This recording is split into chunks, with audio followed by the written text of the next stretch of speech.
ఈరోజు United joint action committee ఆధ్వర్యంలో Anantapuram tower clock దగ్గర వక్ అమెండ్మెంట్ బిల్లుకు విరుద్ధంగా ఈరోజు అన్నదమ్ములు అందరూ రిలే నిరాహార దీక్ష చేయడం జరుగుతూ ఉంది.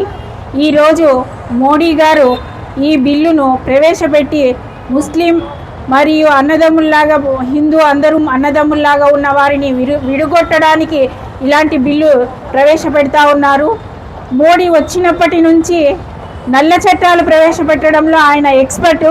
ఇంతకుముందు ముస్లింల పైన ఎన్ఆర్సీ సిఏఏ బిల్లులు ప్రవేశపెట్టి ఇబ్బంది పెట్టారు.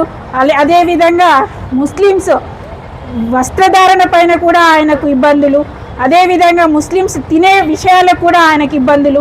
ప్రతి ఒక్క విషయంగా ముస్లిమ్స్ని కించపరచడమే ఆయనకు ఒక పనిగా పెట్టుకున్నారు. అదేవిధంగా ఆయనకు మద్దతుగా ఆంధ్రప్రదేశ్ ముఖ్యమంత్రి వర్యులు శ్రీ నారా చంద్రబాబు నాయుడు గారు కూడా ఈ బిల్లుకు మద్దతు ఇచ్చి ఆంధ్రప్రదేశ్ ముస్లింలందరికీ ద్రోహం చేశారు. ముస్లిం పక్షపాతిగా నిలుస్తూ ఆయన ముస్లింలకు ద్రోహం చేశారు.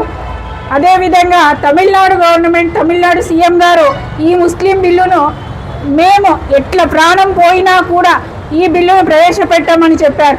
అదే మాట నారా చంద్రబాబు నాయుడు గారు అని చెప్పాలి. అంతవరకు మా దీక్షలు తగ్గవని మేము ఈ సభాముఖంగా తెలియజేసుకుంటున్నాం.